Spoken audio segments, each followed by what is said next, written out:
안녕하세요. 승부사 이치호입니다. 여러분을 토방에서 머리를 식혀드리고자 준비한 분석입니다. 분석 시작 전에 구독과 좋아요는 큰 힘이 되니 구독과 좋아요 한 번씩 부탁드리겠습니다. 모든 경기를 분석하지는 못하니 꼭 알람 설정해 두시고 긴급하게 올라가는 영상에 대한 분석과 정보 및 결과 예측을 놓치지 마시기 바랍니다. 제가 추천해드리는 조합픽은 영상 하단의 댓글 가족방 링크 기재해 두었습니다. 영상을 다 시청하셨다면 댓글을 확인하여 조합픽을 받아가시기 바랍니다.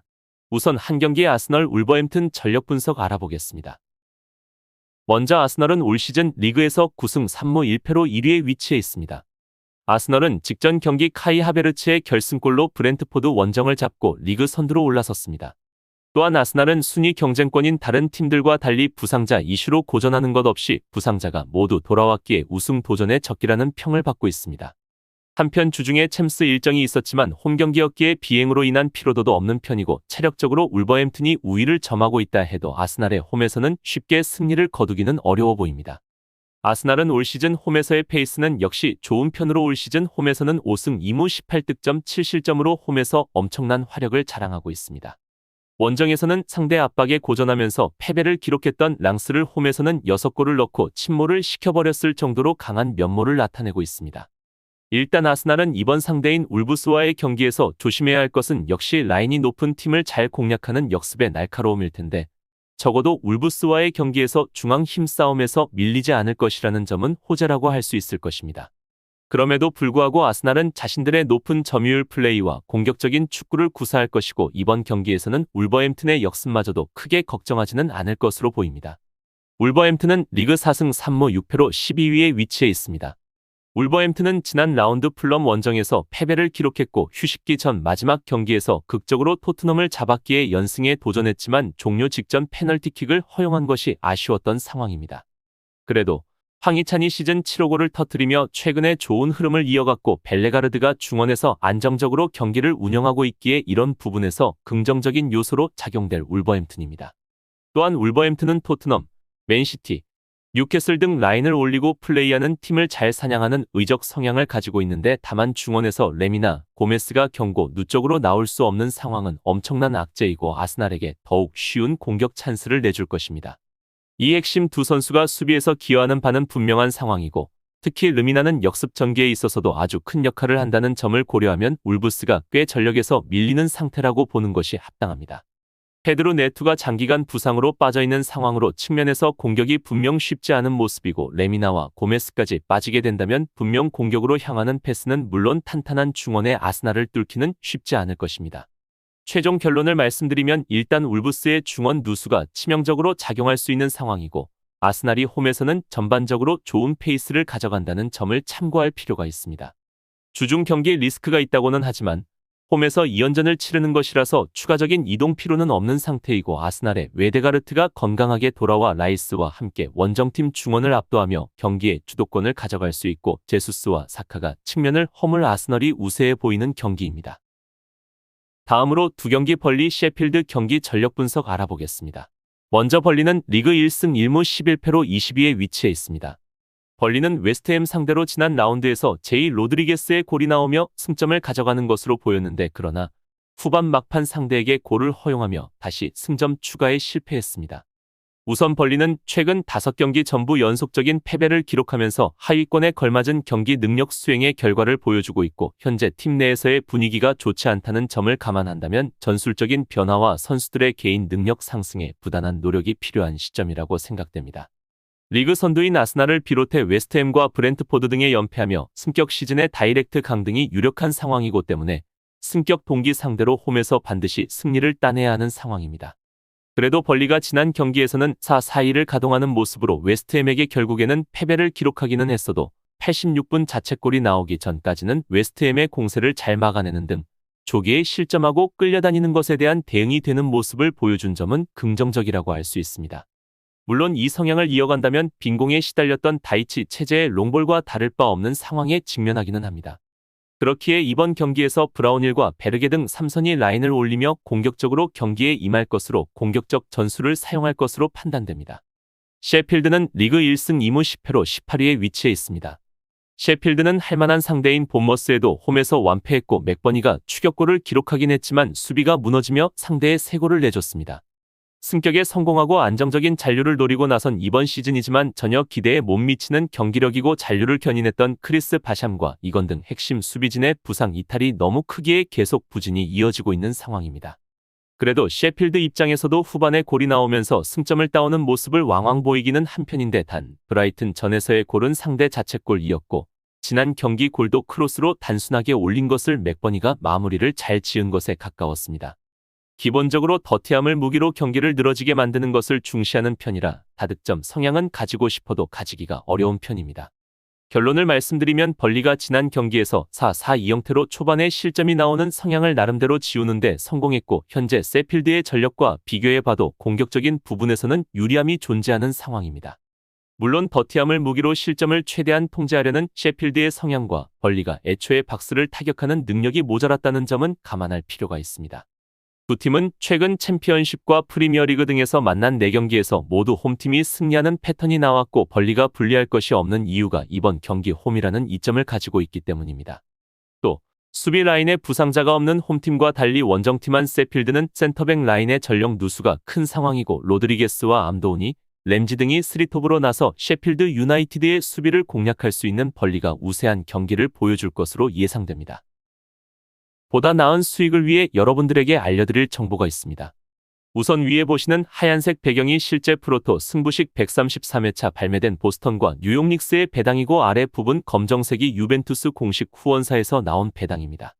한눈에 봐도 배당 차이가 눈에 띄게 다른 것을 확인할 수 있고 당연히 아래 제가 사용 중인 유벤투스 공식 후원사 쪽이 배당이 훨씬 높습니다. 또한 실제 유벤투스 공식 홈페이지에 파트너 체결이 되어 있음을 확인해 보실 수 있습니다. 그리고 프로토는 낮은 배당과 본인이 원하는 기준점이 아닌 공식 발매된 기준점에서 승패 또는 언더, 오버를 선택해야 하고 또한 가장 단점인 지정되어 있는 발매 시간이 있습니다. 이런 발매 시간을 놓친다면 경기를 구매하지 못하는 단점이 있는데 하지만 지금 보시는 영상에 나오는 유벤투스 공식 후원사에서는 높은 배당은 물론 경기 시작 1초 전까지 발매가 가능하며 매우 다양한 기준점에서 자신이 원하는 기준점으로 선택할 수 있습니다. 지금 보시는 화면은 실제 프로토 회차에 발매된 경기로 이미 시작된 경기인데 혹여나 원하는 경기를 시간에 맞춰 구매하지 못하고 놓쳤을 경우 지금 보시는 영상처럼 유벤투스 공식 후원사에서는 시작된 모든 경기를 실시간으로 언제든 원하는 기준점과 폭 넓은 옵션을 선택하여 구매가 가능하며 프로토에 발매되지 않은 전 세계 모든 경기들 또한 구매를 할 수 있는 큰 장점이 있습니다. 특히 가장 큰 장점은 구매자 입장에 맞춰져 있는 다양한 옵션인데 이러한 폭넓은 옵션으로 인해 승률은 물론 수익까지 극대화할 수 있는 점과 편리하게 사용할 수 있다는 큰 장점이 있습니다. 그리고 유벤투스 공식 후원사에서만 정식으로 가능한 엄청난 큰 장점이 또 하나 있는데 일단 프로토에 발매된 경기를 구매하게 되면 경기 시작 후 취소를 할 수 없고 구매 금액을 되돌려 받을 수 없는데 유벤투스 공식 후원사에서는 만약 실시간으로 경기를 구매 후 내가 경기를 잘못 구매했을 경우 혹은 경기 구매 후 손실을 볼 것 같은 경우에 지금처럼 경기 도중 캐시아웃이라는 기능을 사용하여 전액 손실을 방지할 수 있는 엄청난 장점이 있습니다. 유벤투스 공식 후원사에서는 가장 먼저 구매자 입장에 맞춰보다 편리함을 우선시하고 있으며 참여하셔서 최소한의 손실로 최고의 수익을 보시길 바랍니다. 다음으로 3경기 노팅엄 에버턴 경기 전력 분석 알아보겠습니다. 먼저 노팅엄은 리그 3승 3무 6패로 15위에 위치해 있습니다. 우선 노팅엄 포레스트는 직전 라운드에서 강팀인 브라이튼 상대로 2골을 뽑아냈지만 승점을 따내지 못했습니다. 홈에서 리그 4위인 빌라를 잡는 등 흐름이 좋았기에 내심 연승을 노렸지만 원하는 결과를 얻어내는데 실패했고 그래도 이번 시즌 홈에서는 착실하게 승점 관리를 하고 있고 홈에서 경기 운영은 잘 되고 있는 편입니다. 다만 아워니이가 부상으로 빠져있지만 우드와 허드스노도이, 엘란가 등이 전방에 나서 기회를 골로 연결하고 있고 망갈라의 중원 지원도 탄탄하기에 에버튼의 중원 싸움에서는 우세할 것으로 예상됩니다. 또한 400으로 공격적으로 나서는 빈도가 올 시즌에는 꽤 있는데 지난 경기에서도 엘란가, 화이트의 활약이 좋았지만 결국 수비적인 면모가 발목을 잡는 모습이었습니다. 사실 엘란가와 화이트의 위치도 선수의 특성을 잘 살리는 것인지는 모르겠는데 왼쪽에서의 패턴 플레이가 중요한 자리에 화이트가 아니라 연계 능력이 부족한 엘란가를 놓는 것은 오히려 공격력을 깎아 먹는다는 평이었습니다. 정작 에이스 화이트는 우측에서 고립되는 경우가 잦은데 이런 전술을 선택한 감독의 그림은 아직까지는 두고 봐야 하는 상황입니다. 에버튼은 리그 4승 2무 7패로 19위에 위치해 있습니다. 에버턴은 지난 라운드에서 맨유의 패배를 기록했고 푸스카스상 얘기까지 나오는 가르나초의 원더골이 터진 경기였는데 하락세에 맨유에 3실점했다는 것은 아쉬운 경기력이었습니다. 시즌 초반 그나마 승점 관리를 하며 중위권에 위치했었는데 승점 삭감의 징계 속에 분위기가 가라앉았고 게에와 가너가 버티는 안정적인 중원이 있지만 수비 라인은 기복이 있고 여전히 최전방은 칼버트로 인 의존도가 높은 상황으로 한정돼 있는 전술이 치명적 약점입니다. 다만 이번 경기에 오히려 노팅엄이 라인을 높여 공격적이게 올라와 준다면 다이치 감독이 좋아하는 역습을 상당히 날카롭게 갈고 닦을 수가 있다는 점이 존재하기에 에버튼은 중원에서 밀리게 되면 분명 역습에 한 방을 노릴 전망입니다. 결론을 말씀드리면 노팅엄의 공격 페이스가 좋다고 볼 수 있지만 양 윙어들의 포지셔닝은 늘 변수이고 에버튼이 오히려 노팅엄이 올라오게 된다면 주무기인 역습을 더 갈고 닦을 수도 있는 상황입니다.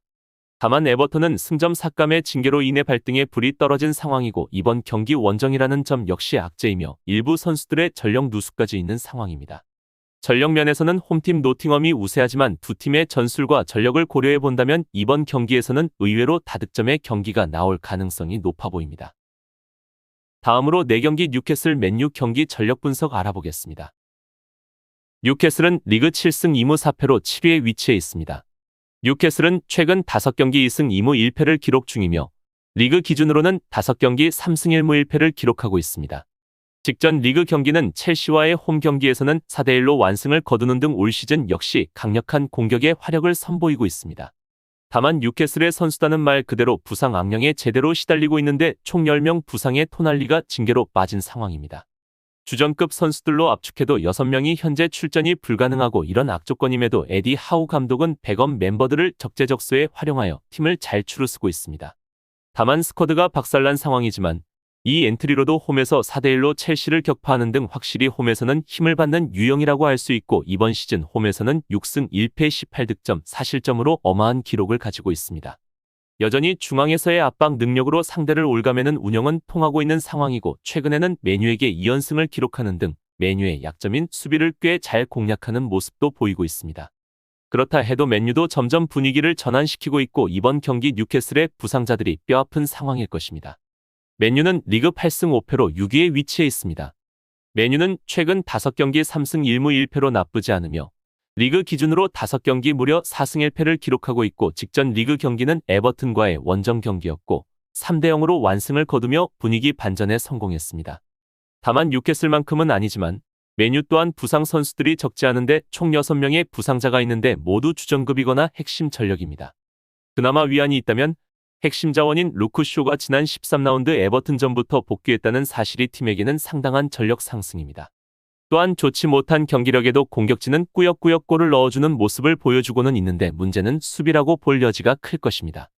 간격 유지가 잘 안되면서 상대가 활동할 공간을 많이 허용하는 모습인데 이 공간을 100% 커버하기에는 맥과이어의 좋지 못한 민첩성이 마음에 걸리는 것도 사실입니다.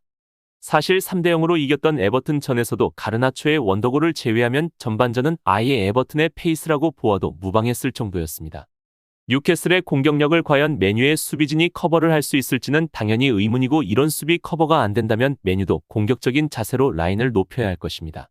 결론을 말씀드리면 홈 2점을 얻은 뉴캐슬이 초반부터 거칠고 터프하게 덤벼들 것인데 과연 맨유의 미드필더들이 이를 이겨낼 수 있을지가 관건이고 이번 시즌 저조한 득점력을 보이고 있는 맨유의 공격력이 이번에도 나아지지 않는다면 뉴캐슬의 닭공을 막아내기는 쉽지 않을 것입니다. 다만 맨유도 최근에는 좋은 결정력은 아니더라도 어떻게든 승점을 가져오는 상황이고 뉴캐슬의 스쿼드의 전력이 낮아진 것을 감안해 본다면 이번 경기에서는 맨유의 근소한 우세가 예상되며 무승부의 가능성을 배제할 수 없어 보입니다.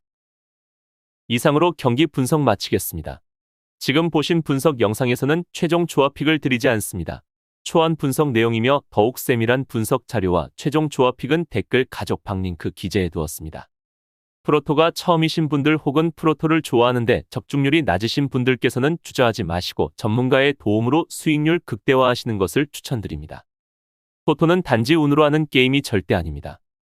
모든 분야 전문가들이 존재하듯 프로토도 전문가들이 존재합니다.